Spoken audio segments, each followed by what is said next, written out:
Hey, welcome to Fathering Our Future, the podcast for dads. I'm Anthony Vandagriff, and I'm not the perfect dad, but every day I am trying to be better. I hope you're having fun with your kids, even in the midst of the challenges. Our youngest, JoJo, is 2, and she was always the crankiest of the 3 that we have so far, and the terrible twos has set in. Let me tell you, it's like a light switch. Just one moment she looks at you and then she blinks and then she goes into a full out rage. And it's a challenge, but I look at this as an opportunity to figure out how I relate and communicate with her. And I think that's very important for all of us to do as dads. That's why I want to focus on communication again today. So I started out the year giving you 4 basic fundamentals of fatherhood that I want to continually have a focus on. That's communication, grace, personal integrity, and faith. And honestly, I don't think that you can just pick one of the 4 and then everything be okay. I think if you had to pick one of the 4, you'd have to pick faith. And if you do faith right, then you should have the personal integrity. You should give the grace because you acknowledge that you've received the grace yourself, and you should pursue communication. So if you've got to pick one, then pick faith. But I don't think you can pick one without the other because honestly, I see how they all relate to each other. But I want to focus primarily on communication. I'm going to tell you one thing that I do with my kids. I do it a lot with my son because he seems to be getting in the most trouble out of everyone right now. But I do it with my son the most, and I'm going to carry this on because it works. So I want to share this with you, and then I want to talk a little bit more poignant in regards to communication because I think there's some things that we need to hear, that we need to be reminded of, and that we need to keep close to our mind and to our heart when it comes to us being fathers and us communicating and ultimately relating to our kids. The one thing that I do with my kid, my dear son Frankie, whenever he gets in trouble, which seems to be somewhat frequent now, he's a kid, this is to be expected, but anytime he gets himself into trouble, we have a talk. There's always a discussion, which I think is the best way forward. I will caution you, if you are the type of parent, and I'm not going to tell you how to discipline, I will at some point have a very good discussion on discipline and what it means and how you should carry it out with Dr. Jim Littles. That's going to be very good, and that's coming soon. But before I get to that point, I just want to caution you, if you're the type of parent who likes to spank your kids, and I'm not condemning you for spanking. I don't see a problem with it as long as you're not beating your child. But if you're the type of parent who just wants to spank your kid and then leave the room like you've done your duty, you're only causing harm. You're not doing anyone any favors, especially your kids. You cannot just be dismissive. You cannot just be absent. You cannot think that your consequence or your punishment is the end of that interaction. That is an opportunity for you to teach. That is an opportunity for you to show grace in a unique way. I think of this from the perspective of Genesis. Adam and Eve messed up, and God told them, you messed up. And God told them, this is what's going to happen because of what you have done. But even in the midst of that sequence of consequences that follows, that God tells them, this is going to happen to you because of what you have done, God still implements grace by giving them a promise that from their seed, their offspring would ultimately bring about redemption and correct their mistake. There was still grace in the midst of the consequence. And that's one thing that we have to be mindful of when it comes to grace, but we're dealing with communication right now. I just want to make sure that whenever your kid does something that you do not approve of, that your reaction or response to that is not just consequence and then you go on about your life. If you're doing that as a father, you're not doing what you're supposed to be doing as a dad. You're in your child's life to guide them and to lead them and to build a relationship with them. And if you're not doing that, and you're not doing that by just ushering a consequence or issuing a consequence and then walking away, if you're not doing what you're doing as a dad, then your child basically grows up without that role model of masculinity, without that leadership that you provide as a father, And you are just setting them up for failure because they're going to be searching for so much that was intended for them to have while they were in your care in your home. Don't do that. Don't just give a consequence and walk away. So, that's the first thing you can take away from this. Whenever your kid does something and they need some guidance, they need you to step in and be the father that you're intended to be, you have a conversation with them. This is what I do with my son. He messes up and I talk to him about it. I try to explain to him, first off, that I'm not just telling him what I want him to do, because as a Christian, I'm not trying to mold my son in my image and do the things that I think are correct. I'm trying to create and mold a disciple in the same way that I am being created and molded into a disciple. So I'm trying to tell him, look, these are the things that are good for us to do. And I'm not just using my wisdom, I'm using the Bible as a guide for that. Here are the things that are good for us to do. The reason I tell you to do X, Y, and Z is not because I just want to see you do X, Y, and Z. It's because if you do X, Y, and Z, here are the benefits that come from doing X, Y, and Z. If you'll do these things, you actually help yourself. I am giving you guidance to help you, to benefit you. Listening to me is only going to better you in your life. I try to reinstate that and just take that and hit that home with my son when I have these conversations. I address the issue. I give him the guidance on how to avoid doing what he did, how to better go about the particular situation if it happens to arise again, and I give him some guidance. But whenever I am done, and this is what I need you to hear, whenever I'm done, I always ask him, is there anything that you would like to say, that you feel you need to say? Tell me how you feel. Talk to me. And then the secret is I shut up and I listen. And it's astounding what happens, because typically there's a misunderstanding. Sometimes it's a misunderstanding on my part.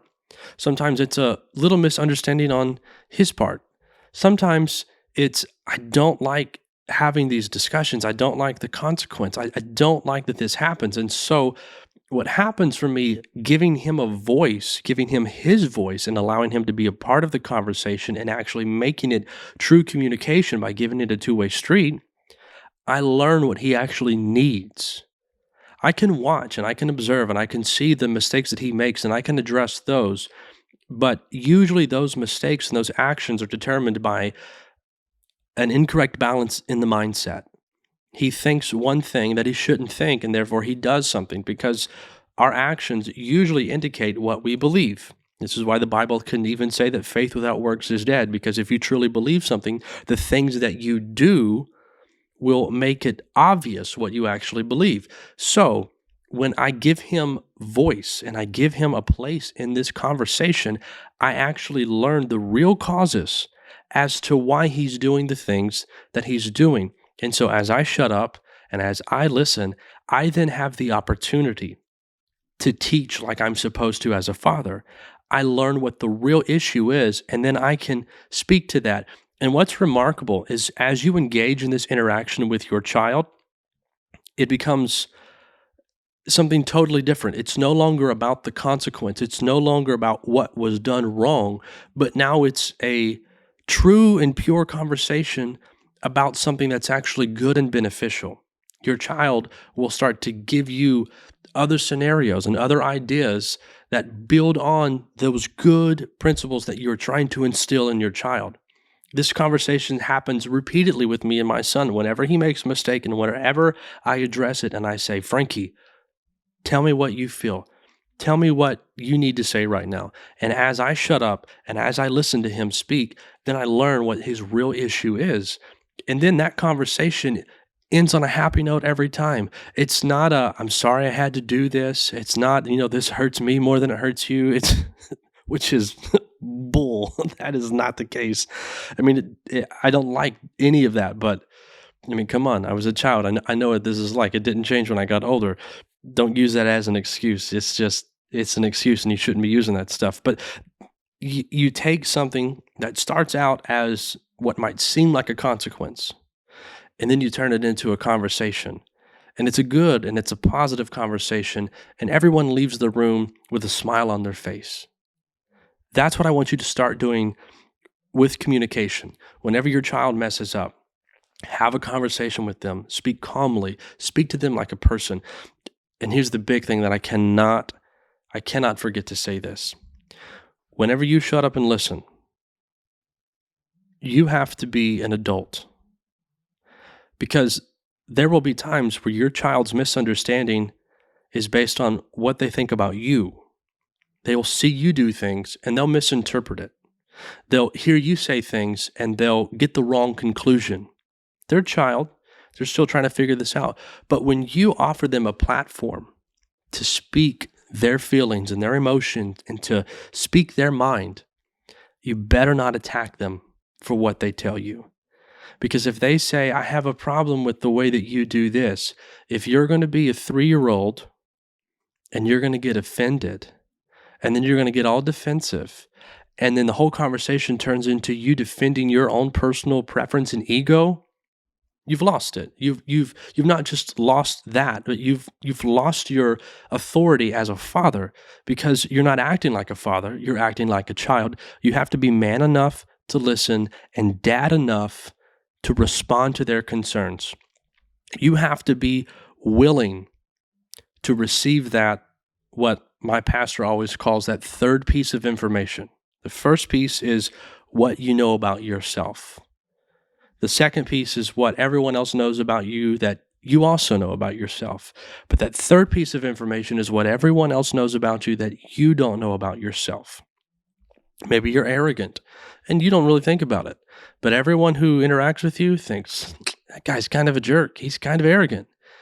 You need to be open to hearing that from someone, because if you're not going to be open to the challenge that everyone's going to speak to you, you're not going to grow. If you think that you've got it all figured out, the reality is you probably don't have any of it figured out. That's typically how that happens. That's how that unfolds. If you think you've arrived, you've not even started the race. Even the Bible comments on that. It says, if a man think himself to be something when he is nothing, he deceives himself. So if you are in a place where you are not man enough to listen to your child express their thoughts and their feelings and their emotions about you, if you happen to be a part of that conversation, then you need to do some radical work on yourself so that you can actually be the dad that they need you to be. And this segues into something else with communication that is crucial. You cannot have a relationship without communication.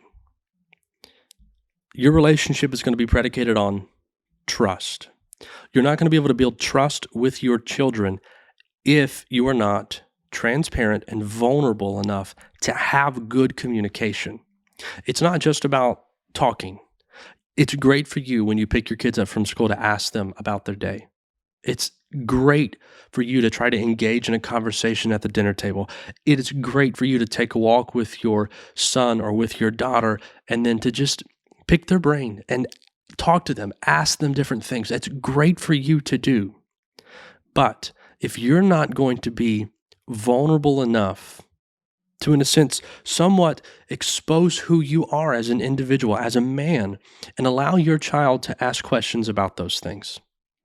If you're not going to allow your child to ask you about why you treated so-and-so the way you treated them, if you're not going to allow your child to ask you why you say particular words, but you don't allow them to say those same particular words, if you're not going to be vulnerable enough to allow your child to ask the questions that they have, someone else will answer them.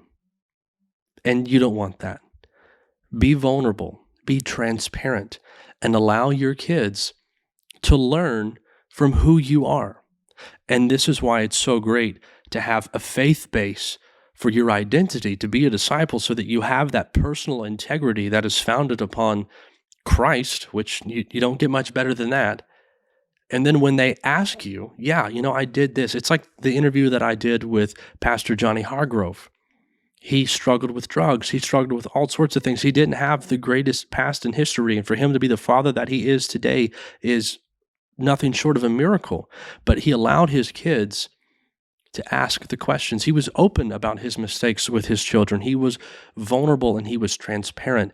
And by doing that, by offering yourself up on a platter in a sense, you are expressing and displaying that you trust your child. Here's my mistakes. Here's my past. Here's my issues. Here's what dad struggles with. Here's what I'm trying to get help on. And you allow them into your life by you displaying that you can trust them with such sensitive information. They start to reciprocate that and think, well, if my dad can trust me, if he sees me as someone trustworthy and he's willing to do that, I should be willing to do the same. If he is so trusting of me, I think I can be trusting of him. So what happens is when you actually start to have good communication where you are open, vulnerable, and transparent with your children, all of a sudden they see your trust for them and they start to put a different trust in you. And so now you have trust going in either direction. And that is what's going to ultimately build the relationship. You can't have a relationship without trust, and you're not going to build that without having good communication with your children. You have to do that. What I do not want to happen in my life, and I know that every dad will agree with this, and if not, we'll deal with that another time. I don't want my kids to grow up and someday say, well, he's my father, so, I love him. I don't ever want them to say that they essentially have to love me, that they're obligated to love me because of who I am to them. I don't think that your role as a father in their life should be the reason that they love you. I think it should make it that much more special, but you still have to build the trust. You still have to be open, vulnerable, transparent, and have good communication. You still have to build a relationship with them the same way that you build a relationship with everyone else. But they should have that. They should have that element of trust, and they should have that open and just safe communication. And then on top of that, and he's my dad. That is what makes this bond so special.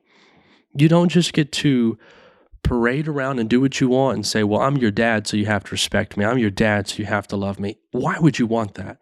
Why would you be so selfish and so egotistical and so messed up mentally to think that that is what this is all about? That's what fatherhood is. That I'm their dad, and by default, out of obligation, they have to love me. They have to respect me. They have to, view me as an authority in their life. They don't have to do any of those things. And you might be able to mandate it while they're in your home, but when they are out of your home, they're gone. And don't get mad when they don't come back.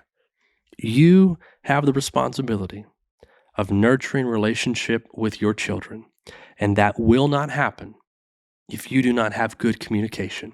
If you're not willing to be open, vulnerable, and transparent, then you'll never have that good communication that creates a trust that nurtures a relationship. So that's what I want you to take from this. Build good communication, because with good communication comes trust. With trust comes relationship, and the fact that you are their father will only make your relationship with your children that much sweeter. So be open, be transparent, and talk to your kids and listen. Give them their voice and listen to them. And that will give you the true platform and grounds for you to be the father that you are called and intended to be, where you get to speak into their life and actually address their real concerns and their real issues. So be that for them, because that's what you're supposed to be, but most of all, that's what they need you to be. This is Fathering Our Future, the podcast for dads. I'm Anthony Vandagriff. Thank you so much for being with me, and I hope you will join me next time. Hey, I hope you've enjoyed today's episode. Make sure to subscribe to the channel. Also, don't be shy. Please connect with Fathering Our Future on social media and become a part of the community that values fathers, that aims to help men love being dads and to help dads be better dads every day, so that together we can better father our future.